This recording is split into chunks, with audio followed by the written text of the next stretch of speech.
Hi there, this is Sheena Rowlands and today I'm sharing with you my latest layout for the cut file crew. This is the photograph that I want to use for this layout, and it features my daughter and my future daughter-in-law.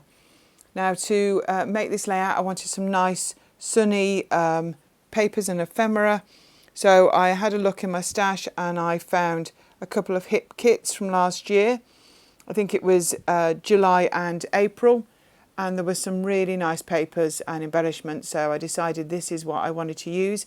Thought that photo particularly went with that Jen Hadfield paper, which is Happy Day, the one with the photo with the flowers on.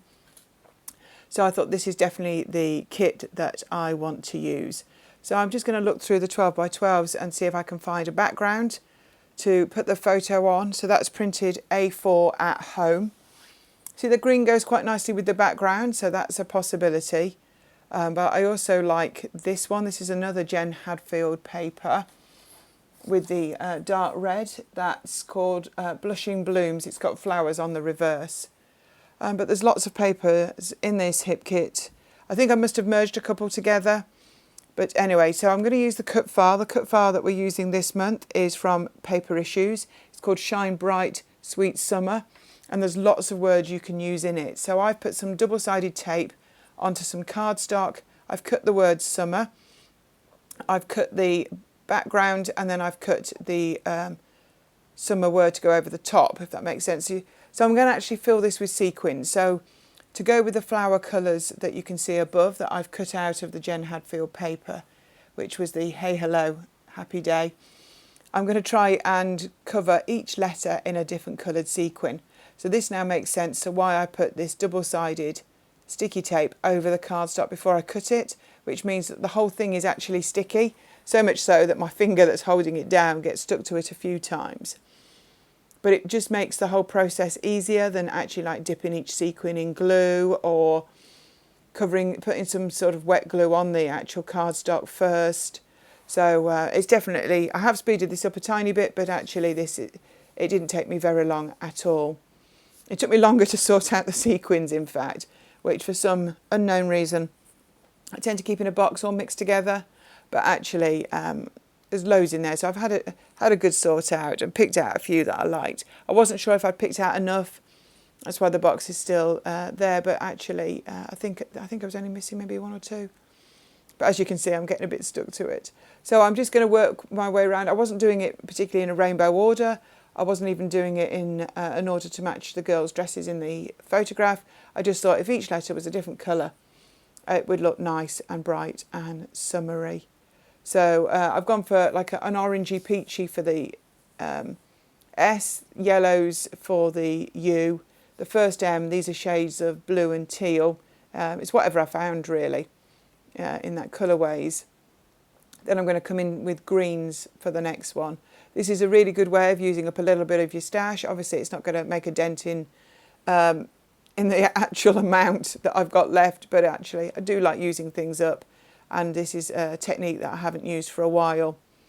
It looks really nice to actually back a cut file with something different for a change. So this cut file that we're using from Paper Issues, there's lots of different words, lots of summary things on it, so lots to choose from. So if you've not followed the cut file crew before, actually we're a group of ladies that once a month use a free cut file in different ways, and you can check us out on Instagram and check out the hashtag, and we'll show you different ways to use the same cut file. Really worth checking us out. So I'm going back to the photograph that I originally chose, and I've trimmed the 12 by 12 paper down a little bit because I actually want to keep the manufacturer's strip that's there at the top. Off camera I've cut out lots of the flowers from the Jen Hadfield Hey Hello Happy Day, and I've kept some of them joined together because they did overlap each other a lot, and I know that I wanted to place them in diagonal corners around the photograph just to soften the edges. So the next thing is just to layer them up a little bit and see how I want them to look. There's no yellow in the photograph, but there are in the flowers, and I have added those to the sequins so that I can bring that colour in as well. But they've got such a lovely summery look, these flowers. I thought they would be absolutely perfect. This photo was taken actually in Kefalonia, so all these bright colours really remind me of the trip and the day this picture was taken. So I'm just going to move them round. Obviously some of them aren't whole flowers, but that's okay as long as the whole ones are on the top. You'll never notice. And also my title is going to sit in the bottom right as well, so that will also cover some of the joins. I cut out a few of the little flowers as well, those little blue ones, so that I can have some continuity and dot them around as well. But with such a big photograph and such a jazzy title, I don't think this layout is going to need too much embellishing. Do you scrap big photographs or 6x4s, or do you like to print them small? I tend to print and use either really big or really small photographs. For some reason 6x4s just don't seem to be what I use anymore, which it must be just the way that my tastes have changed. I really do like a 3x4. I use quite a lot of those in my project life as well, but recently I have scrapped some bigger photographs and I do enjoy the way they look. I also enjoy when you flick through your albums. I mean, do you flick through your albums? There's a question. But I do like it when I do look through my layouts, because I don't actually store my layouts chronologically. I know that's some people will be horrified by that, but because I do Project Life, I feel that I'm already have a chronological representation of our family's life. So I scrapbook the photographs I like, and sometimes I scrapbook a photo more than once. So that doesn't bother me at all. Sometimes it's just about the process that I really enjoy. So when I do flick through the layouts in my album, as I say, they're all mixed in together. And I just like seeing the different sizes. I think it just, the variety, I really enjoy seeing that. So if you've got any thoughts on photo sizes or chronological scrapping, do by all means leave me a comment. I'll always answer any comments that are left. But we all do scrapping for lots of different reasons, don't we? And I definitely like faffing. So that's one of the things that I definitely do.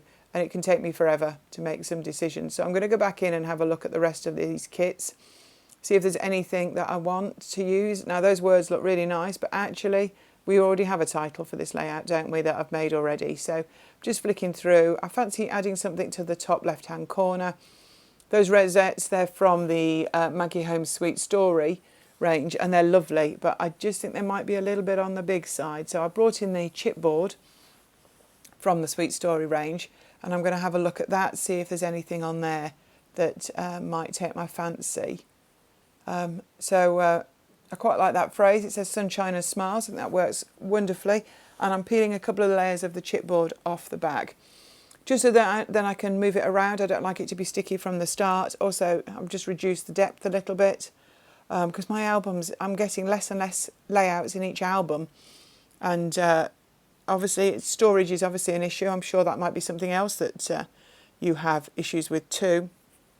So if I can remove a little bit off the back of some of the chipboard, I will do that routinely.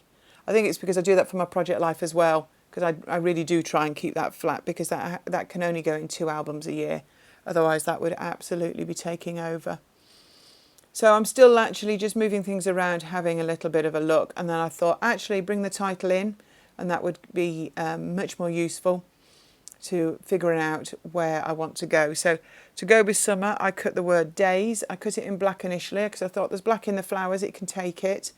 And then actually I felt it didn't stand out enough. So I just did an offset and cut it again in the same white as I'd used for the word summer.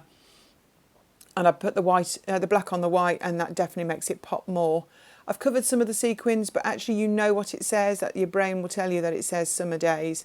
And I like the way they overlap, so that's absolutely fine. So I'm going to actually, I've stuck the flowers down off camera. I'm going to add that chipboard there at the top. I'm just going to see if there's anything else that I want to add from this chipboard sheet. And there's a couple of little bees, but I'm struggling to get them out. And I think I may even stick these straight down, which is very unusual for me. So I think I'm going to add one at each corner. No, one on each cluster. That's much like it. So I'm going to add one down here by the title, and one up in the left corner as well.